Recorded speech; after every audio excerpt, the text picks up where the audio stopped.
பெரும் மதிப்பிற்கும் மரியாதைக்கும் உரிய நூல்காஞ்சி அன்பர்கள் அனைவருக்கும் கோவை திருக்குறள் சிந்தனையாளர் பொன்னுசாமியின் பணிவான வணக்கம். இன்று திருவாசகத்தில் அன்னை பத்தினுடைய நிறைவு பகுதிக்கு வந்துவிட்டோம். அன்னை பத்து 17வது பதிகம்.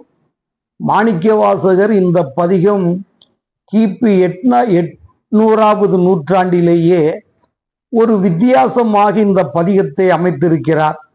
ஒரு அன்னை, அவருக்கு ஒரு மகள், அந்த 2 தோழியர், மொத்தம் 4 பேரை வைத்து இதை அமைத்திருக்கிறார் இந்த பதிகத்தை.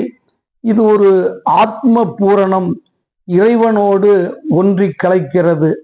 அப்பொழுது தலைவி இறைவனை தன்னுடைய தலைவனாக கொண்டு, அவரையே நான் விரும்புகிறேன் அன்னையே, என்னை முழுவதுமாக அவர் ஆட்கொண்டு விட்டார் என்று எல்லா கருத்துக்களையும் அன்னையிடத்திலே சொல்லவும், அன்னை தன்னுடைய மகள் என்ன கூறுகிறாள் என்பதை வெளிப்படுத்துவதாக சொல்லுகிறார்கள். 2 தோழியர்களில் ஒரு தோழி சொல்கிறார், தலைவியினுடைய காதலை பற்றி எனக்கு தெரியும், உனக்கு தெரியுமா என்று கேட்கிறார்.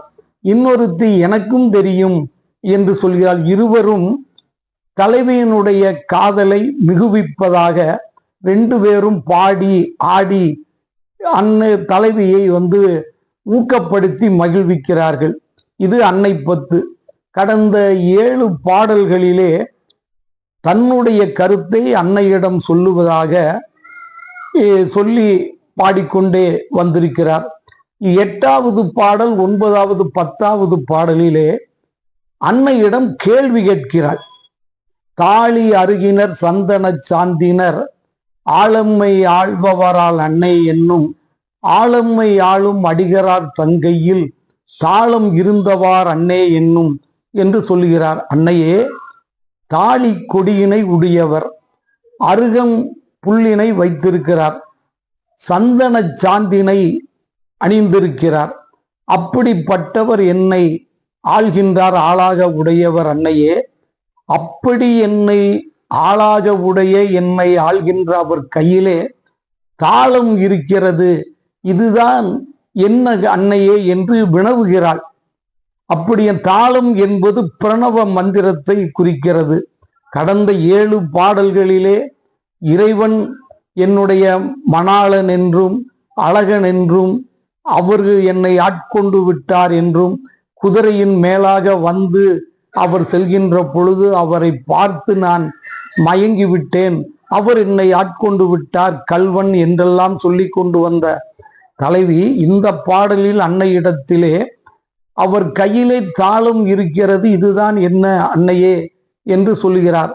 அடுத்த 9வது பாடலில் தையிலோர் பங்கினன் தாபத வேடத்தர் ஐயம் புகுவரால் அன்னை என்னும் ஐயம் புகுந்தவர் போதலும் என் உள்ளம் நையும் இது வண்ணே அன்னை என்னும் என்று சொல்லுகிறார்.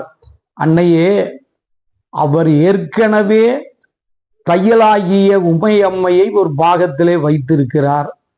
தவ வேடத்தையும் உடையவர், வீடுதோறும் பிச்சையும் எடுக்கக்கூடிய தன்மை உடையவர். அப்படி அவர் பிச்சை எடுத்து செல்லுகின்ற பொழுது, என்னுடைய வீட்டை கடந்து அவர் செல்லுகின்ற பொழுது ஏதோ என்னுடைய உள்ளம் நைகிறது, இது என்ன காரணம் என்று வினவுகிறாள்.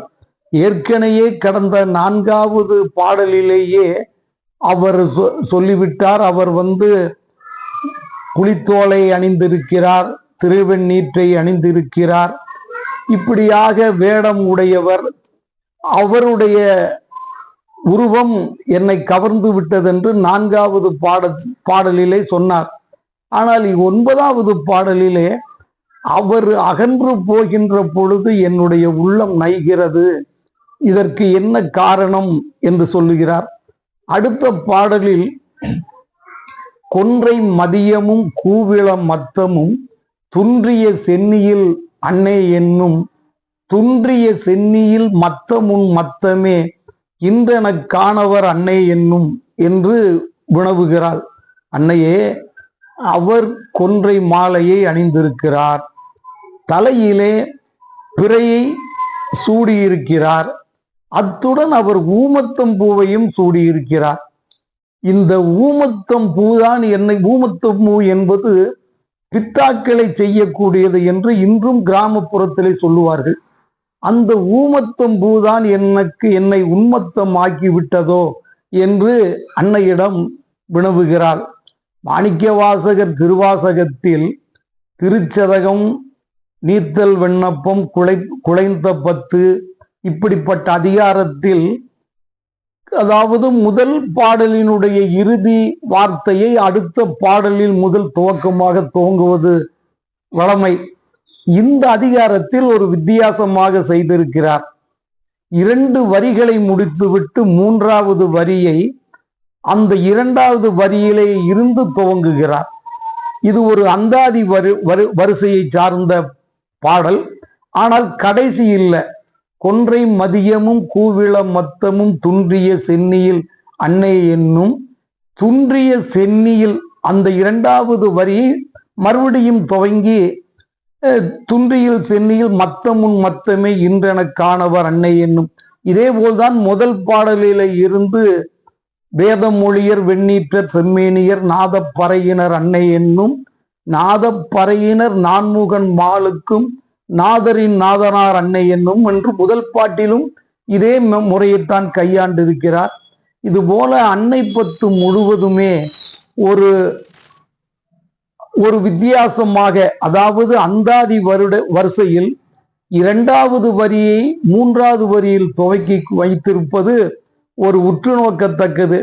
இதை நூல்காஞ்சியை பார்த்துவிட்டு சென்னையிலிருந்து என்னுடைய நண்பர் முத்துராஜ் என்பவர், நீங்கள் ஏன் இந்த பாடலிலே இவ்வாறு நீங்கள் சொல்லி இருக்கலாமே, அது முதற்பாடு 2வது வரியை 3வது வைத்து சொல்லி இருக்கிறார், இதை நீங்கள் குறிப்பிட்டிருக்கலாம் அந்தாதி வரிசை என்று குறிப்பிட்டார். உள்ளபடியே இதனை கேட்கின்ற நண்பர்கள், இந்த பதிவை பார்க்கின்றவர்கள் எப்படி இருக்கிறது என்பதை நூல்காஞ்சிக்கு தெரிவிக்குமாறு அன்புடன் வேண்டுகிறேன். இதோடு இந்த பதிவு நிறைவு பெறுகிறது. அடுத்து வேறு ஒரு திருவாசகத்தில் ஒரு நல்ல பதிவில் உங்களை சந்திக்கிறேன். அதுவரை நீங்களும் பொறுத்திருங்கள். அடுத்த பதிவில் சந்திக்கலாம். நன்றி, வணக்கம்.